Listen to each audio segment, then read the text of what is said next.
Welcome back, everyone! Yeah!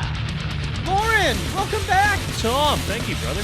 You know what today is? Yeah! Soundtrack! It's Top 5 soundtracks. I'm pumped, man. Oh, I'm I know so pumped. you're pumped. You've been saving this one for a while. Oh, I've been saving this one for almost a year. I had so much fucking trouble with this list. It took me forever to, and like the shit that I left off. Oh, me too. My God. I'm trying to forget about it. I'm not happy with myself. Can I just get right into this and go in with all my honorable mentions? Several. Yes. There's gonna be several honorable mentions here. I'm sorry in advance. Hey, let's get this out of the way too. If we have anything matching on this, I will shotgun 2 beers because there's no way. There's no way we're matching. No? Okay. No. Okay, so I got several honorable mentions here. Okay. I got Sunset Riders for Super Nintendo. That's a gooder. Sunset Riders. That's a gooder. You just think about any level in this game, and it's a memorable soundtrack. Oh, yeah. There is no, like, there's no orchestral piece in here. It's just like bangers. It's bangers, bangers, bangers. Yes, sir. My other honorable mention, it's several games because they're all good. I'm talking about the entire Metal Slug series. Oh, yeah.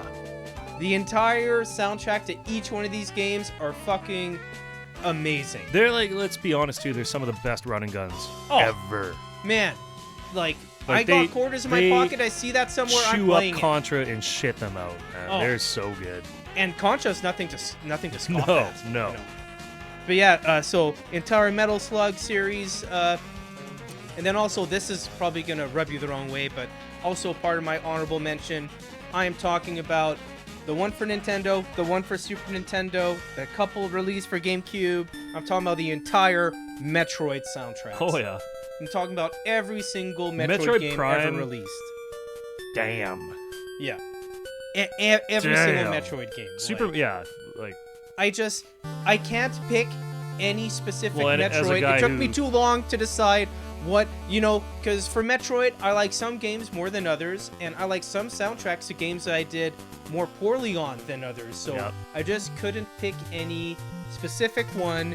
Also, my other honorable mention, it's the last one. Oh no, this might as well be an hour-long episode, man. Because honestly, my other honorable mention is the entire Super Smash Brothers soundtrack. Yeah, like Brawl. I'm talking about 300 Smash Brothers for songs? N64, Brawl, Melee, Ultimate, all of them. All of them are just awesome. Yes. So that's all of my honorable mentions. Newport City. And everything's good. Let's give a great big thank you to Stemage too for Metroid Metal. Oh yeah, bro. So those guys can fucking nail it. Thank you. Yeah. Thank you. I always call them Steamage, but Stemage? Whatever it is. Yeah. Okay. Yeah, I know. One or the other. Whoever. Yeah. But Metroid Metal was Metroid Metal, badass. Defining that. Yeah, man. Also, Vomitron. Oh, thank you. Shout out to Vomitron. Brother. Big shout out. Everything you do is just gold. Yeah. Keep it Don't up, stop, man. Keep it coming. Yeah. The honorable mentions. Let's hear it. Mentions Music Hall of Fame. Yeah. I don't have a single Tim Follin game on my list. Yeah, he's arguably the greatest. Donkey Kong and whatnot. Dude, right? Pictionary should not slap that fucking hard. Yeah. Like, he should not slap that hard.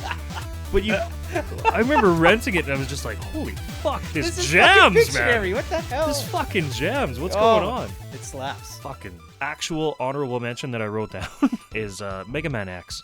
Oh, dude, that's my honorable mention. What are some of your favorite tracks from Mega Man? So here's the crazy thing about that. So Capcom has this like in-house band. They're called Alpha Lyra Alpha Lila, sorry, and they essentially they go to them just to do hired guns. They're like Steve Vai, that he's a studio artist that's probably the best guitarist in the fucking world. But he's a studio guitarist. It's crazy. And these guys, it's the same shit. Right, they're just studio musicians that will throw a soundtrack out for totally different styles. My kind of people, Loren. Yeah, and then they're getting near the end, and they're like, "Damn, like we got 2 more songs that we just can't get." So they bring in this dude named Tomozawa. They only use like one name Yeah. This is that era when they didn't want their guys to be poached, so they didn't use their real names. So he wrote 2 songs for the game. Those 2 songs are Storm Eagle and Spark Mandrill, the 2 fucking best songs in the game, man. Yeah, man. Classic. Oh. So, and honestly, like it brought Mega Man, and then like it was the first time since Mega Man 2 where I was like, this music fucking bangs. Like, I love that game. You could own this on vinyl and put it on, and everyone at your party would dig it. Yeah, that's out there. My number 5. Yeah. It was written by or composed by a guy named Yasunori Mitsuda. He eventually walked into Sakaguchi's office and said, "Give me a game or I quit." And that game that he gave him was Chrono Trigger. It should be on everybody's list for best soundtracks. It's not on mine, actually. But instead, I put Xenogears, which came out in '98. It was a kind of anime style. Yeah, I know the game you're talking about. Had the mechs where you could jump into a mech, but it was a role-playing game. Yeah. Just thinking of some of the songs in this game, like, gave me shivers. You know, they were so good. Balto, June Mermaid, things like that. They released an album called Creed, Xenogears Creed, that was all Celtic renditions of the song. And, like, I bought that CD. Okay. That's how good that soundtrack was. Yeah. Xenogears is absolutely on my list. So, my number 5 is Jackal by Konami for Nintendo. Again, released in 1988, October of 1988.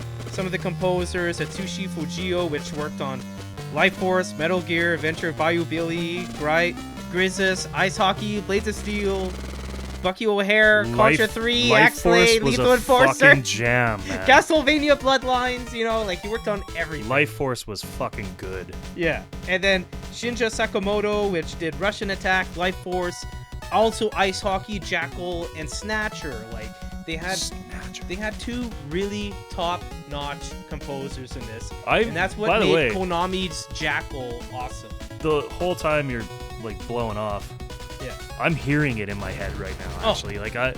I don't have headphones in, but I can hear it.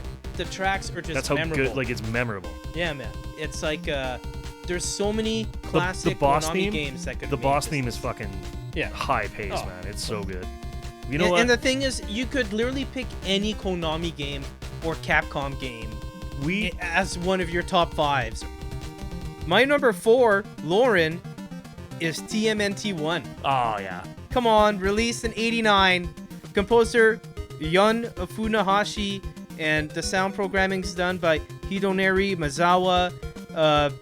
He can't remember any of the other composers that were involved in this project because it was so long ago, but he thinks that Yoshiyuki Hagiwara and Mutsuhiko Izumi were involved, as well as Miki Higashino, she was involved in a lot of good games at the time. She was involved in Gradius, Salamander, the Life Force version, Gradius 3, TMNT1. Like, she was involved in a lot of good Konami things. It's just a really good freaking soundtrack because they had great composers and sound programming being part of that department. They could just nail most of these game releases with ease. It didn't take them very long to get a really good soundtrack. And they were pumping out volume, dude. Yeah, because this was '89.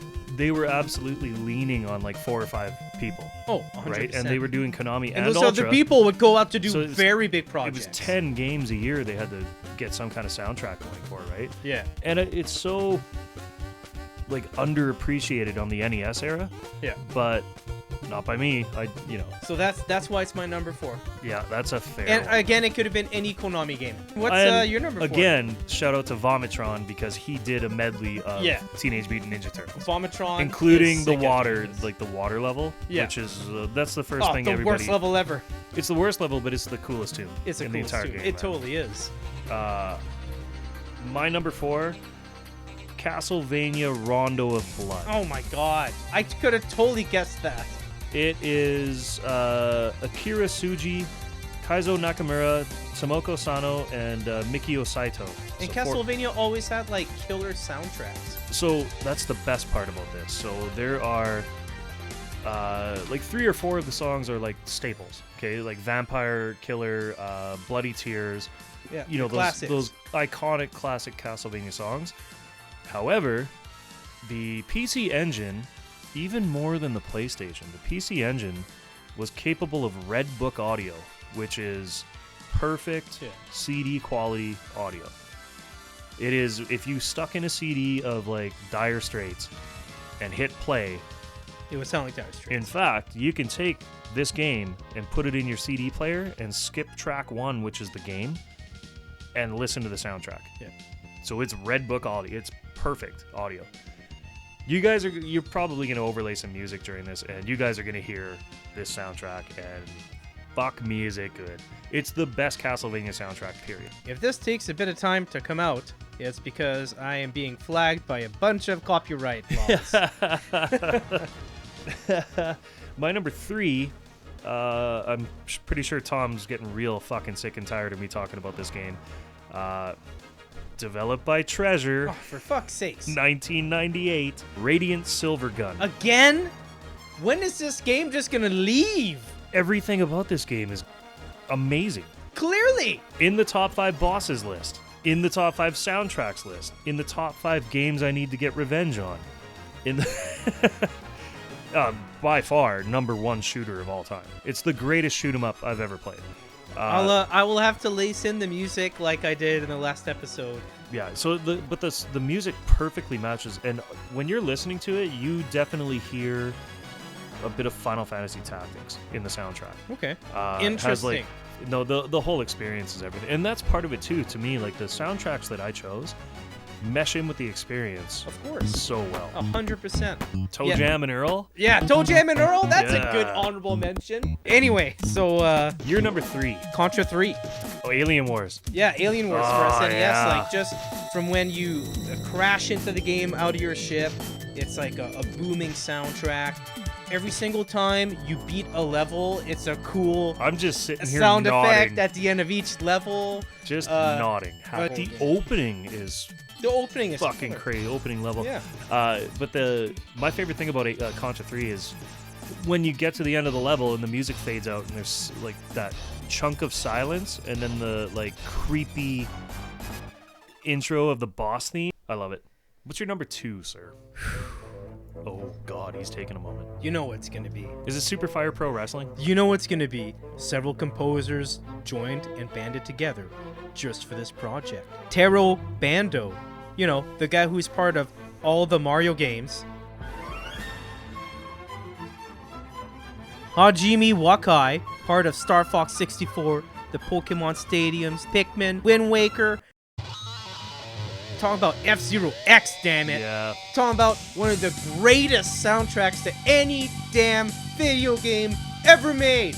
Yes. Period. The first one was awesome. This one is just tits from beginning to end. It doesn't matter what level you're on. They're all freaking memorable. Just an insane amount of music. It's a massive library. And the people that they had involved in this is just fucking nuts. Like I just said, they had composers that would eventually go on to be sound supervisors for games that they would make for the Wii U and for the fucking Switch. Like, these guys started on 64 and GameCube and made their way there. Like, and that's why it's top number 2. It's not my number 1. It's my number 2. I gotta think hard about this because I know how much you love F-Zero X. F-Zero X is just like I gotta think pumping about tracks. Who your number 1 is. Shit. F-Zero X. That's a gooder. How about you? I also have a racing game for number 2. No way. And really, like, I'm not gonna lie, this is 1A.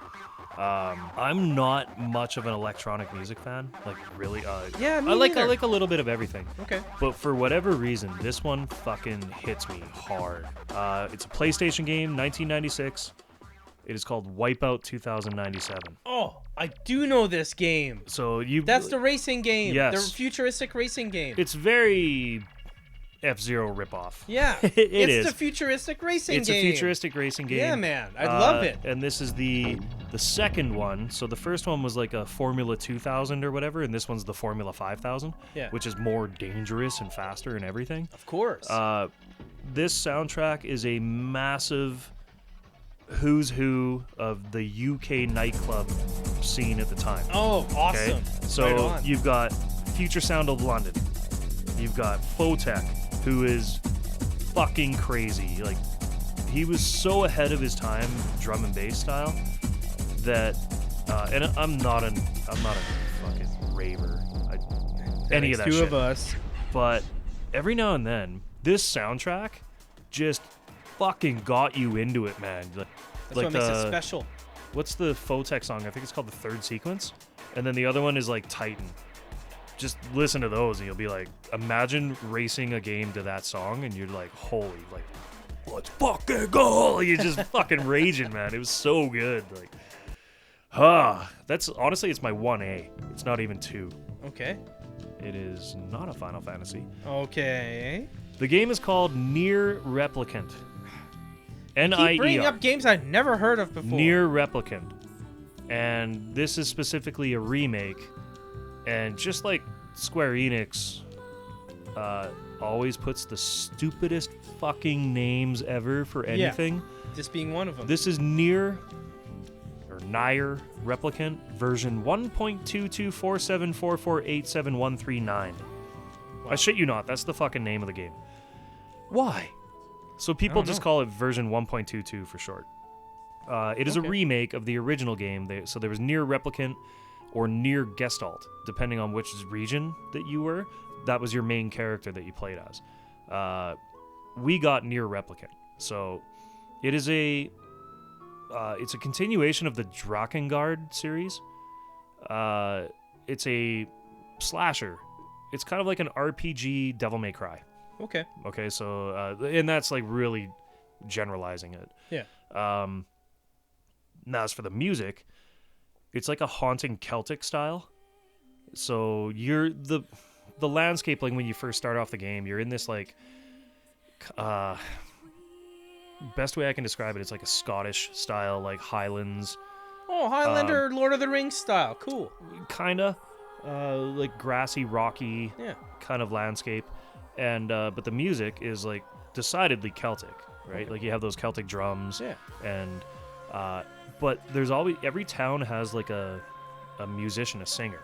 Like usually in the pub, or playing she's sitting out by the well or something like that, right? And as you get closer to them, you start hearing the vocals of the songs. And as you get like right up to her, and it is a fucking beautiful voice. Whoever they got to sing in this soundtrack, angel. Fucking angelic voice. And you'll hear the vocals.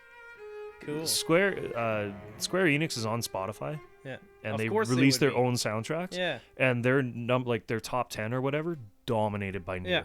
Of course. Nier is like the only thing on the top 5 soundtracks or whatever. Yeah.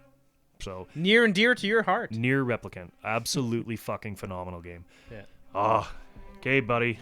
You're number 1. You want any more honorable mentions you want to throw out? No more. No more honorable mentions. We'll be here for over an hour. My number one, it should be as to no surprise to anybody. I'm talking about mid-late 90s N64 WCW versus NWO World Tour. God damn it. Yeah. You know why. They had a hell of a fucking music department. Aki THQ outsourced their music, and it was fucking great. One of their composers, Yumihiko Date, who played guitar, and also Tsutomu Fuzawa, the guy in charge for Tekken 2, Shadow of the Colossus, Parappa the Rapper, Gran Turismo. They had Hideki Mitsui, Akiko Koyama. Bro, hang on. Parappa the Rapper. Yeah, dude. Honorable mention. But also, Shadow of the Colossus. You fucking rap about making a cake. That game is fucking killer. But this soundtrack, like, you fucking slam this into your N64, then you hear the crowd. Then you're like, oh, I lost or I won. You play again, different track. There's like probably 4 or 6 different music tracks for each match. There's also different music for the bosses in this. Just nailed it out of the park, man. Like, yep. One of the games that honestly you could have this running in the background just for music, not even play the game, it'd be a nailer. Oh yeah. That's my number one. I knew it was gonna. I didn't know if it was gonna be that or Super Fire Pro. Yeah, you're close. But I knew it was a wrestling game for sure. Man, I don't want to end the episode, but we have to. What a list. Yeah, I agree. that was our top 5 music soundtrack list. Is there some stuff we missed? Did you like some? Do you think some of my decisions were utter garbage? Because that's okay. I don't mind being told that my music selection's garbage. Let me know it's garbage. I won't even fight back. You can ask Loren. He'll be fine with it. Yeah. I mean, you're wrong, but yeah, tell us why. Yeah. And we'll see you next time for another Tom and Loren list. Take care, everybody.